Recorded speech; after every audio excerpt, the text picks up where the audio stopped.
Manx Radio's Update with Christian Jones.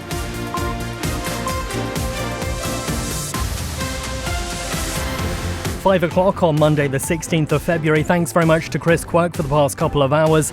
I'm Christian Jones and welcome along to Update. 30 minutes of all the latest news, sport and travel, compiled from the resources of Manx Radio's newsroom. On the way tonight, the union behind bus driver strike says comments made by the infrastructure minister were untrue, as the DOI maintains its door remains open for talks. A new report has highlighted the Isle of Man suicide rate is higher than the global average. And the future of Douglas horse trams are back under the spotlight. All those stories and more for you on the way. As always, drop me a message if you want to say hello. Text WhatsApp to 166 177 or email studio@manxradio.com. But first, let's get the latest news headlines read by Darren Timpson. Faster, my Darren. Faster, my. Manx Care has confirmed that a patient is being treated in hospital following a road traffic collision in Ramsey this morning. The incident on Parliament Street saw the area between Christian Street and East Street temporarily closed off. A yellow weather warning for wintry showers and ice has been issued for tonight. It's in place from 8 p.m. until 4 p.m. tomorrow, with high grounds most likely to be affected. And historian Charles Gard has publicly challenged Tynwald to reinstate Douglas's horse trams along the full length of the promenade 9 years after funding was approved. You're really expecting us to believe that in 9 years you haven't been able to scrape together the money to put some tracks back along a bit of grass so a horse can pull a tram to the sea terminal? In a video released over the weekend, he describes the current Broadway terminus as a withered stump and says repeatedly Tynwald votes have produced no action. In international news, the UK government's abandoned plans to postpone local elections for councils in May. It follows a legal challenge from Reform UK. Barack Obama has said aliens are real, but he's not seen any, and they're not being kept at the notorious Area 51 site. There's no underground facility unless there's this enormous conspiracy and they hid it from the President of the United States. What was the first question you wanted answered when you became president? Where are the aliens? But the former US president is stressing he saw no evidence of extraterrestrial activity when he was president. And England have reached the Super 8 at the T20 World Cup after being beaten by Italy by 24 runs. It was another nervy victory for Harry Brooks' side after they eventually bowled out their opponents for 178. Those are the headlines. News next at 6. Darren Gurmaid, thank you very much. Let's take a look at the weather now, brought to you by Manx Glass and Glazing. There is a yellow warning that's due to be coming into effect from 8 o'clock today. That's for wintry showers and ice. Areas most likely to be affected is the high ground, so potentially the mountain road could be affected there, though. Elsewhere, clear intervals and isolated showers this evening, and at first tonight, those turning wintry over higher ground before dying out later in the night. The fresh to strong northwest winds will turn northerly and ease towards dawn. Minimum temperatures of around 1 or 2 degrees Celsius, but sub-zero over the hills. A few icy patches are possible, particularly higher up. Manx Glass and Glazing can supply and install single, double and triple glazing. Call 674 573 or visit the showroom on the Snugborough Trading Estate. You're listening to the Isle of Man's quintessential daily news and current affairs roundup. Update on Manx Radio. 4 minutes past 5 on Manx Radio's Update. Now we'll turn our attention to this pending strike action by bus drivers on the island. It's due to be 10 days of action starting this Saturday following a row over pay and contractual issues. Well, we heard from the Infrastructure Minister Tim Crookall on Friday morning saying the door is still open for talks with Unite, the union. He also claimed a further meeting had taken place last Thursday, but that's something Unite's regional officer, Debbie Holsall, says isn't true. The current plan is that it's all-out action from the 21st of February to the 3rd of March. So you say all-out action, is that, how many drivers are we talking? It's all drivers on the big buses. Okay. We heard the Infrastructure Minister discussing the latest on this. Did you hear Minister Crookall's comments? What did you make of them? Apparently there was a meeting that took place yesterday. We were not involved in any meetings with the department at all. So you're saying you don't understand where Minister Crookall's got this from? No, there has been definitely no meetings taken place yesterday with Unite the Union. With me or our representatives. We understand meetings have been taking place between the DOI and the union, facilitated by the Manx Industrial Relation Service as well. This going on, are we talking since sort of the festive period? How have those talks gone? There was a meeting that took place prior to Christmas. We had one the other week. Obviously, stalemate. Stalemate, that's how you describe it? Yeah, I would. Now, Minister Crookall has said there are several options on the table and the door is still open to talks. Do you see any way out of this strike action? Do you think it's avoidable at this point? I think it could be if they come to the table with something tangible. There is no way that our members will be doing any self-funding for a pay award or for pay for working weekends and bank holidays. They're the same as what everybody else in government get. And that is not fair, that they are treated less favourably than anyone else. What would your message be to the Minister now then? He says his department is trying to resolve this issue. So is the union trying to resolve it as well? Absolutely. We know where we are. We know what we can do. And all we're asking for is not to carry on just giving us lip service and chit and chat. They need to come with an offer to the table and to have open dialogue. Not to sit in meetings for hours on end and then at the end of the day, quote, we're a million miles away. That is not conducive. It is not beneficial.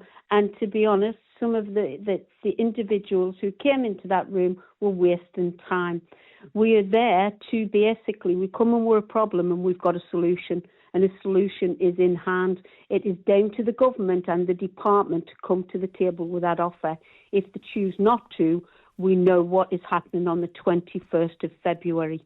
Debbie Holzer there from Unite the Union. Well, in response, Minister Crookall has told Manx Radio that there was a meeting on Thursday afternoon, but it did not include Unite. It was with someone else. He didn't disclose who.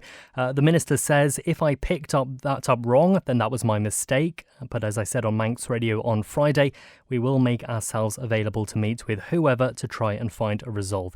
And he adds, whilst ministers do not normally get involved, if I'm asked to, I will. Now, a new report from Manx Pact has raised concerns about suicide rates and mental health provision on the island, calling for greater involvement of people with lived experience. It cites figures showing 14 deaths by suicide in 2023 alone, a rate of 16 per 100,000, higher than the global average, and says referrals to child and adolescent mental health services have risen by around 96% since 2020. I sat down with the report's author, Juan Moore, to discuss. I think if we go to the very starting point, so when I went to the doctor, I was hoping that maybe the doctor could recommend me for some treatment and I could go and get some treatment. I was told there's a 2-year waiting list. And at that stage, I was feeling suicidal and I didn't really want to go back home. And then to be told that by the doctor, it's heartbreaking. Now, the doctor said I should go to a private psychologist. I was lucky I could afford that. So that's what I then did. He wanted to see me back in 2 weeks, which is probably why I'm still here now, being able to talk to you. And I then got that psychologist. My psychologist was brilliant and she then helped me. But I don't know how people will cope if they can't afford it. And a recurring theme throughout the report is people falling between services or like you just mentioned, being told to wait. And you've spoken about crisis support in particular. From the experiences shared with you, what would good crisis care actually look like in practice? Really good crisis care would be if we had a community mental health system. So you could ring up the crisis team or you could go to the crisis team and then you would get help there and then. At the moment, for me, the crisis team is it's short-staffed. There's too few people there trying to cope with too many problems, and that's where the individuals ring up and then they can't get through. We need to be able to answer every single call that gets through there. I want someone to listen to me, I want to be believed, and then I want to know that there's support available probably the next day. That's just not possible at the moment. We're a million miles away from that. One thing you just mentioned there is when you want to be able to call them and you want to be believed. Is that something you feel some people are not believed at the moment? Absolutely, yes. So they'll Not necessarily by Manx Care, but they'll ring up and they're not necessarily believed. So they'll say, oh, well, that's not too bad. Have you tried breathing? Have you tried sort of rubbing your hands on the carpet? And a lot of these techniques will work for some people, but it's the thing, right, okay, that's really bad what's just happened to you, and affirming what they're going through and believing it. All too often that doesn't happen. That's true and more from Manx Pact there. Well, Manx Radio did approach Manx Care for comment, and Public Health responded and said the report highlights key themes around better supporting vulnerable people in the community, and its contribution is welcomed. It adds the multi-agency suicide prevention group continues to implement the suicide prevention strategy through practical actions such as expanding mental health services in GP practices and schools, increasing specialist staff, delivering suicide prevention training, and improving crisis and post-vention support. Well, if you have been affected by any of what you've just heard, then support and advice is available at manxradio.com/community/support. You're listening to the Isle of Man's quintessential daily news and current affairs roundup. Update on Manx Radio. The future of Douglas's horse trams is back in the spotlight, with a well-known historian challenging Tynwald to deliver on a promise first made 9 years ago. Lewis is here with me now with the details. Faster, my Lewis, what can you tell us? Absolutely, faster, my Christian. So this is Charles Gard, who has released a video urging politicians to reinstate the horse tramway along the full length of the promenade, as originally approved in 2017. At the moment, the service only runs as far as Broadway, earning the nickname the Halfway Horse Tram. Well, Mr. Gard says that as the 150th anniversary of the trams approaches, the island has missed an opportunity to celebrate what's widely regarded as the world's last original horse-drawn tram system. OK, well, let's just have a quick listen into what he said. I just don't understand your psychology. You vote for something again and again, and absolutely nothing happens. Doesn't that concern you? Why hasn't one of you stood up and said, Mr. President, we have voted for this, it hasn't happened, why? And why hasn't any one of you stood up and said, with a motion, we want these horse trams back, let's do it? You see, Tynwald is supposed to hold the executive to account, and you simply are not doing that. Why is it that you haven't pushed this? Are you not embarrassed by the votes going nowhere? And, don't tell me, it was the last Tynwald that voted, so it doesn't apply to us, because that would mean that everything you voted for in this Tynwald can be simply disregarded by the next Tynwald. So, really, what are you there for? It's just a waste of your time and our money. Oh, and talking of money, of course, that's the other thing you keep saying. We haven't got the money. We've got to find it. It's not in the budget. There's been no business plan put in. Times are tight. Well, look, in recent years, you've spent millions buying the steam packet company. You've loaned millions to buy the new boat. You've spent tens of millions building a ferry terminal in Liverpool. You built a fantastic new sea wall. You've just announced 2 new schools are going to be built. And the Minister for Enterprise has ploughed millions of pounds into developments, helping developers build on our brownfield sites. Look, that's brilliant. Thank goodness we can do it. But you're really expecting us to believe that in 9 years you haven't been able to scrape together the money to put some tracks back along a bit of grass so a horse can pull a tram to the sea terminal? You must think we're stupid. You're not interested, are you? That's it. You just don't care. Charles Gard, well, some fairly strong words there. Lewis, what exactly is he accusing Tynwald of? Indeed. So he argues that members have voted more than once to reinstate the full route, but that those decisions haven't been followed through. He questions why Parliament hasn't held the executive to account more robustly and contrasts the delay with other major infrastructure spending in recent years. He also claims passenger numbers were around 78,000 a year when the tramway ran the full length of the promenade, compared with roughly 45,000 now.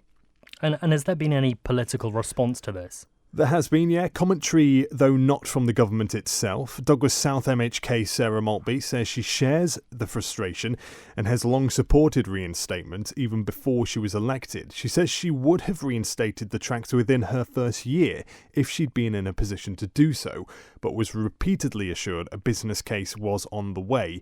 She's now urging the Department of Infrastructure to deliver, saying the countdown is on and describing the situation as a national embarrassment if not resolved. So as the anniversary year unfolds, I suppose it's a case that the pressure is building once again. Exactly that. We do know the previous DOI Minister Michelle Hayward has confirmed she had a business case ready to go, so the question now is whether this renewed public challenge will finally result in the trams returning to their full historic route, or whether the issue continues to roll on.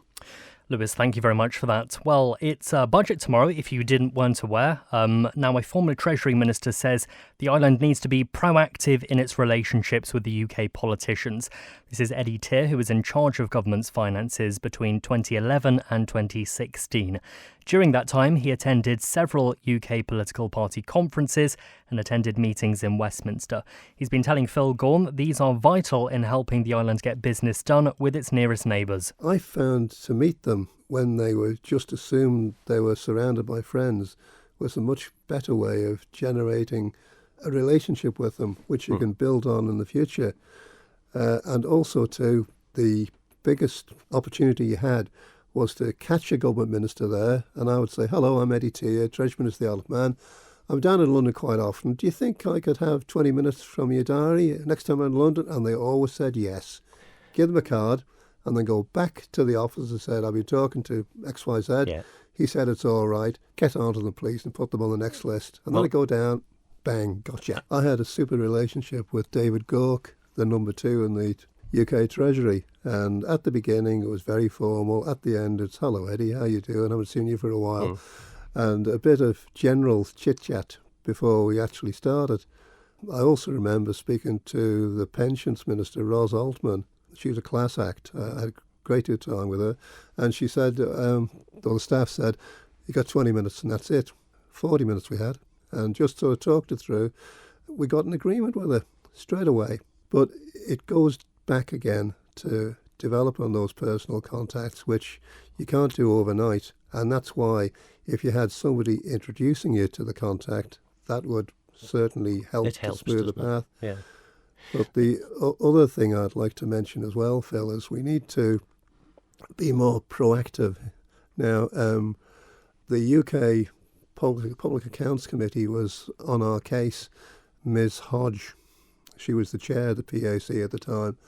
I remember I was at a meeting in the Speaker of the House of Commons' private apartment. She was there, and she gave me both barrels about the Isle of Man, tax haven and everything else. So I said, I tell you what, you tell me when you want me to appear in front of your committee and I'll defend it. Never heard another thing. Manx Radio Travel, serviced by Quayside Tyres.